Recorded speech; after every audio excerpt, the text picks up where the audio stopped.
Morning all of you. पिछली class में अपन ने कीमत रेखा बनाना देखा था और कीमत रेखा के लिए मैंने आपको इक्वेशन दिया था I = x px plus y py। अपन ने देखा था कि अगर x की कीमत 1 रुपया है और y की कीमत 2 रुपया है तो हमारा जो कीमत रेखा है mn वो इस तरह होगी।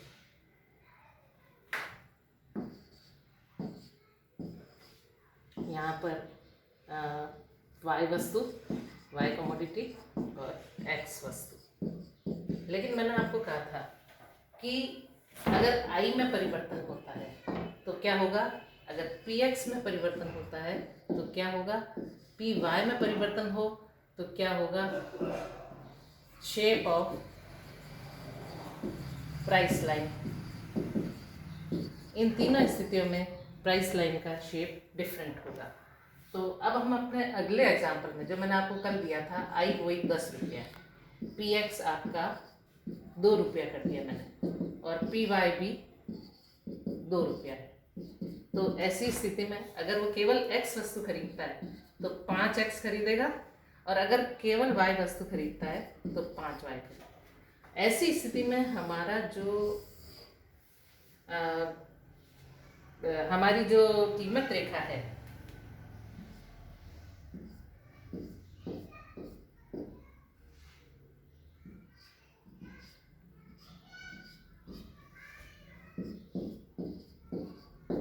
ओरिजिनली हमारी कीमत रेखा mn हम इस पे ड्रॉ करेंगे।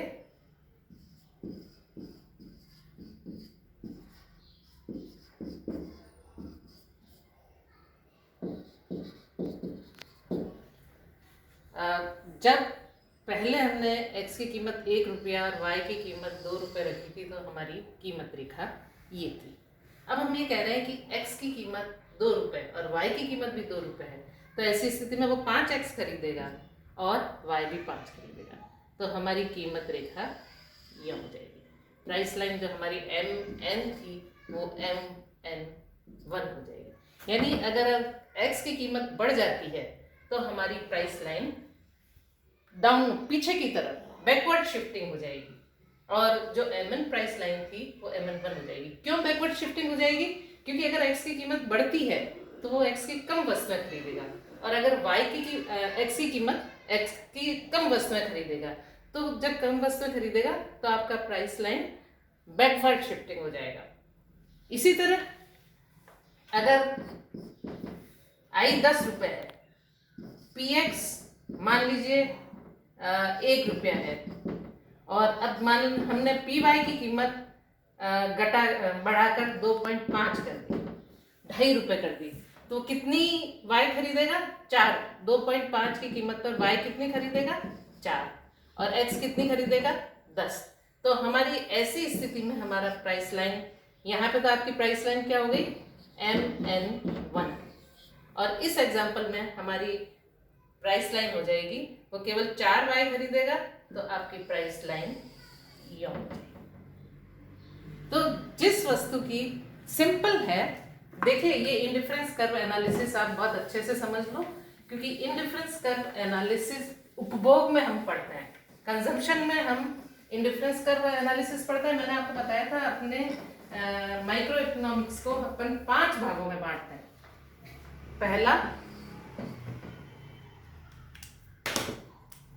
5 भागों में पहला हमारा है कंजम्पशन, उपभोग, दूसरा प्रोडक्शन, उत्पादन,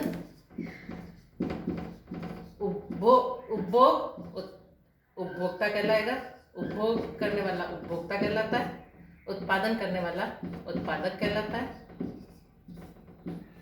तीसरा हमारा है एक्सचेंज,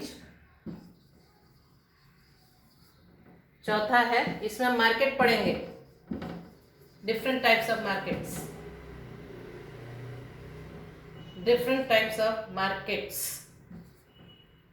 जिसमें हम perfect competition, oligopoly, monopoly, duopoly, oligopolistic competition, ये सारे पढ़ेंगे।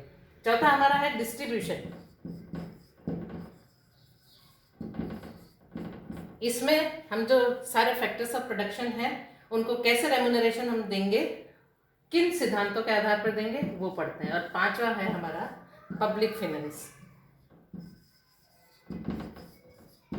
राजस्व। इसमें गवर्नमेंट पॉलिसीज पढ़ेंगे सारा, मॉनेटरी पॉलिसी, फिस्कल पॉलिसी, मौद्रिक नीति, राजकोषीय नीति। तो मैंने आपको ये बताया कि अगर आप इंडिफरेंस कर अच्छे से कर लोगे तो आपका कंजम्पशन और प्रोडक्शन बहुत अच्छा हो जाएगा। क्योंकि जो हम कंजम्पशन में इंडिफरेंस कर्व पढ़ते हैं वो हम प्रोडक्शन में आइसोपेंट IQ पढ़ते हैं, इसमें हम IC पढ़ते हैं, सम उत्पाद वक्र, और ये है तटस्थता वक्र। इसी तरह हम मार्जिनल रेट ऑफ सब्स्टिट्यूशन पढ़ते हैं फॉर x ऑफ y, इसमें हम पढ़ेंगे marginal rate of technical substitution of labour for capital. इसमें हम कंजम्पशन में हम पढ़ते हैं equilibrium point of the consumer.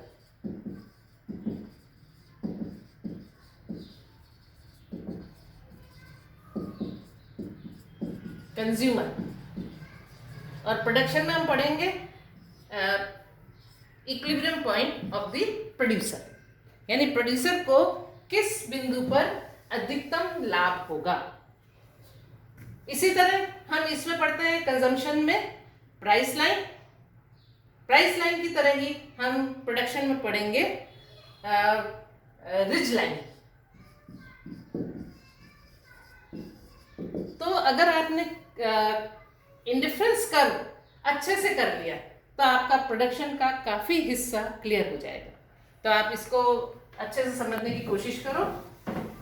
Micro economics diagrams पर आधारित है, और डायग्राम्स अगर आपको जिस सिद्धांत के आधार पर बनाने आ गए, जैसे हम total utility, marginal utility, average utility पढ़ते हैं कंजम्पशन में, हम प्रोडक्शन में पढ़ते हैं total productivity, marginal productivity, average productivity.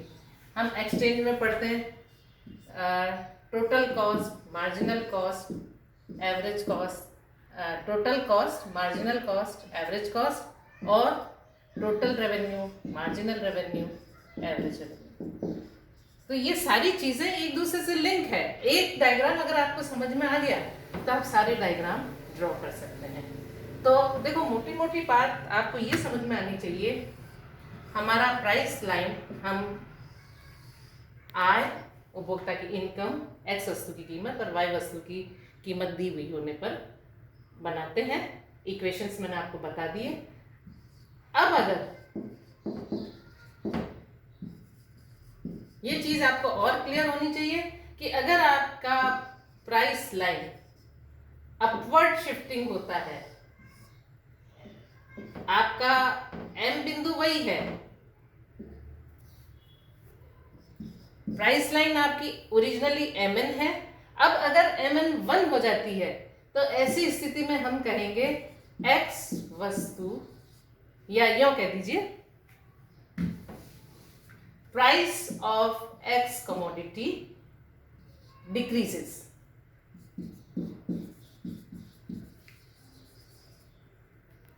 अगर प्राइस लाइन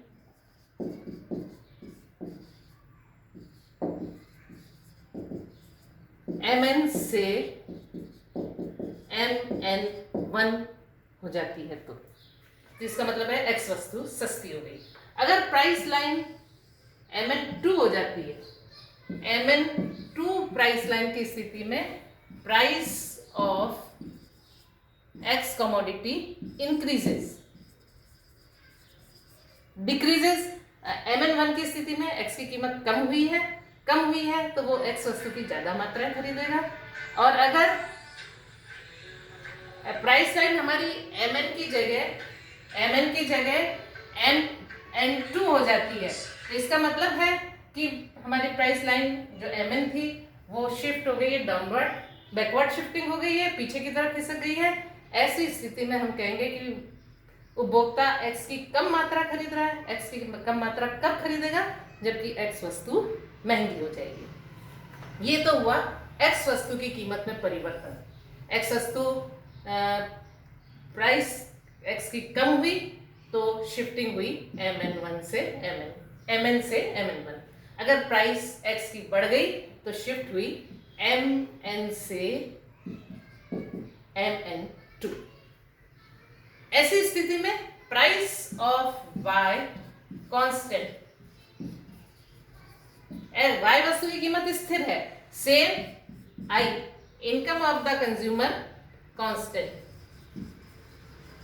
उपभोक्ता की आय भी स्थिर है, y वस्तु की कीमत भी स्थिर है, इसलिए शिफ्ट केवल x वस्तु की मात्रा में होने के कारण केवल प्राइस लाइन हमारी mn से mn1 और mn2 हुई है।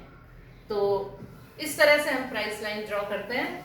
यही स्थिति y वस्तु के संदर्भ में भी हम देख सकते हैं। अगर y की कीमत बढ़ती है,